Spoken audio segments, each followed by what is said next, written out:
Bonjour à tous, c'est Damien. Je suis super content de vous retrouver aujourd'hui pour une nouvelle vidéo. Je vais essayer d'être le plus clair possible. On va parler d'un sujet important, c'est tout ce qui concerne la commande des produits motorisés de chez Velux, depuis le début des produits motorisés jusqu'à maintenant, avec même les applis, les Google Home, etc. Les premiers produits Velux motorisés étaient commandés par des interrupteurs Muro, 3 positions, montée, descente, stop. C'est des inters qui étaient raccordés par des fils.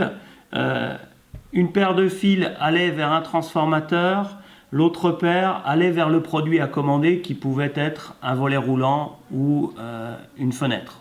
Et quelquefois un store, mais c'est venu plus tard. Quand vous avez ce type d'interrupteur, il n'y a plus de solution de réparation.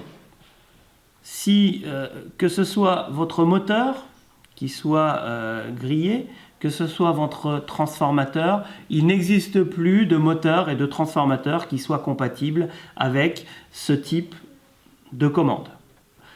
N'hésitez pas à nous contacter, on a des solutions en fonction de la référence de votre fenêtre, de votre volet, on saura vous trouver le moteur, le transformateur et la télécommande qui vous permettront de remettre en état vos produits. Nous avons eu ensuite une autre génération où on avait un clavier qui était aussi lui filaire. Il était bien raccordé par un câble jusqu'au transformateur. L'intérêt de ce produit, c'est qu'il permettait de commander jusqu'à 3 produits. On avait le moteur 1, qui souvent était la fenêtre, le moteur 2, le volet roulant, et quelquefois en 3, nous avions un store vénitien motorisé, par exemple. Là aussi, comme pour l'interrupteur 3 positions, quand vous avez ce type d'installation domotique en panne, il n'existe plus de pièces pour la réparer.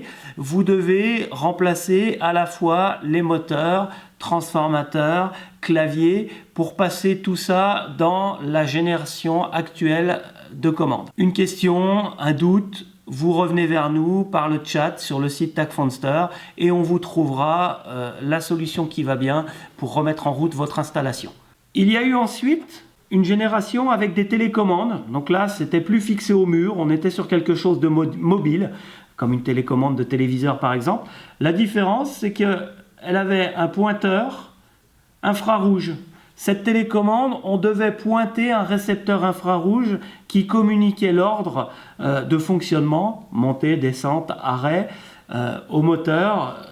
Voilà, on était sur de l'infrarouge. Toujours avec cette solution, on n'a pas de solution de réparation autre que de remplacer moteur, transformateur et télécommande.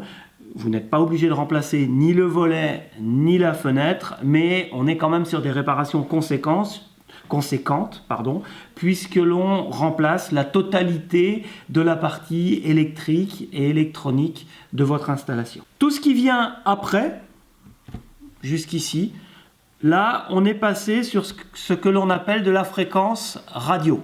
On est sur des produits mobiles qui se déplacent, qui peuvent être fixés au mur ou non.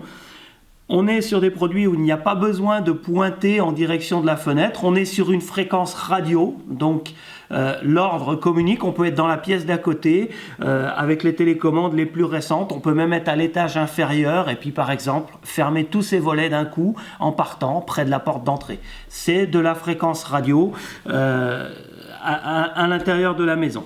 On a plein de générations de télécommandes différentes, soit parce qu'elles étaient pour un produit spécifique, comme ces deux-là qui n'ont été disponibles que sur des volets roulants solaires par exemple.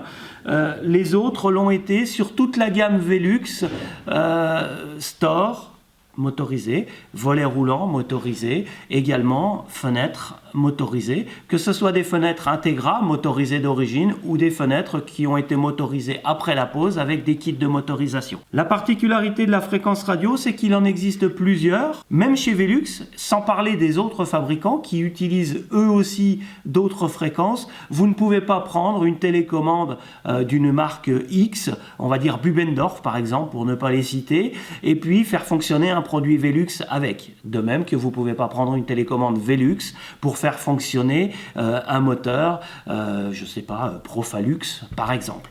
Tout ça, c'est des fréquences différentes, ça se présente globalement pareil, mais ça ne fonctionne pas et ça ne communique pas forcément ensemble. Les derniers produits, puisque maintenant on est sur une évolution qui est assez considérable dans le domaine de la domotique, vous savez tous, la domotique de la maison, les électriciens en deviennent des spécialistes, mais vous avez aussi des généralistes comme Google, Amazon, etc., avec les Google Box, avec les Alexia et autres, où on arrive à une maison qui soit communicante au travers de son smartphone.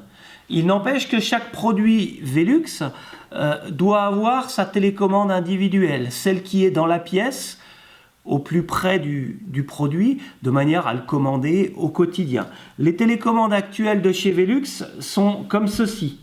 Elles se présentent sous la forme d'un clavier mural, mais il n'est pas branché à un fil. Il peut tout à fait être déposé sur une table de nuit comme une télécommande, mais il a également un support qui permet de le fixer au mur. Ces claviers, il en existe plusieurs sortes.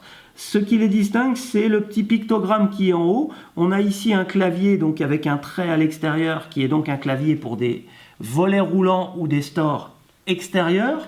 On a également la même chose, vous voyez ici, avec le petit picto, avec le trait à l'intérieur. On est là sur un clavier pour un store intérieur.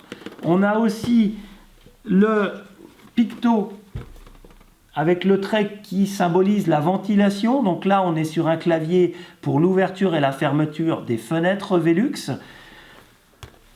On en a un sur lequel il n'y a pas de picto. Donc on va dire qu'il est universel. Il n'est pas pré-encodé pour une famille de produits. Ça a ses avantages et ça a ses inconvénients. Si vous avez une fenêtre motorisée avec un volet roulant motorisé, si vous essayez d'appairer avec un produit comme ça, vous ne saurez pas si c'est la fenêtre ou le volet qui va s'appairer dans le clavier. Nous, on déconseille plutôt ce produit-là pour vraiment aller sur les produits avec les pictos différenciants. Ça, c'est pour la commande individuelle des produits. Alors, je dis individuel, c'est un peu un abus de langage. Il faut savoir que là, j'ai mon clavier pour un volet. Je peux en mettre plusieurs. Je peux tout à fait mettre 20 volets dans ce clavier-là. L'inconvénient, c'est que les 20 vont fonctionner en même temps. Vous demandez l'ouverture, les 20 vont s'ouvrir en même temps. Si vous avez quelqu'un qui dort dans la chambre d'à côté, je ne suis pas sûr qu'il soit très content. Donc, il y a une solution maintenant chez Velux, qui s'appelle le Velux Active with Netatmo. Dans ce paquet, vous avez une interface à brancher à votre box. Vous avez un clavier de commande générale, une sécurité pour fermer tous les produits quand vous partez. Mais surtout, cette box vous permet de communiquer avec votre téléphone. Vous prenez n'importe quel smartphone, vous allez pouvoir commander l'ensemble des produits Velux à fréquence radio que l'on dit IO Home Control. Vous allez pouvoir tous les commander avec votre smartphone en utilisant le kit Velux Active. Voilà, j'espère que cette vidéo très généraliste vous aura permis de comprendre un petit peu mieux l'articulation des différentes commandes à travers le temps des produits Velux. Nous allons en faire d'autres plus spécifiques sur, par exemple, le volet solaire ou sur les motorisations de fenêtres. Nous allons revenir sur ces sujets dans des prochaines vidéos. J'espère que celle-là vous a plu. Vous pouvez la liker avec le pouce bleu. N'hésitez pas à vous abonner à notre chaîne et retrouver d'autres vidéos. Et j'ai pas dit au revoir.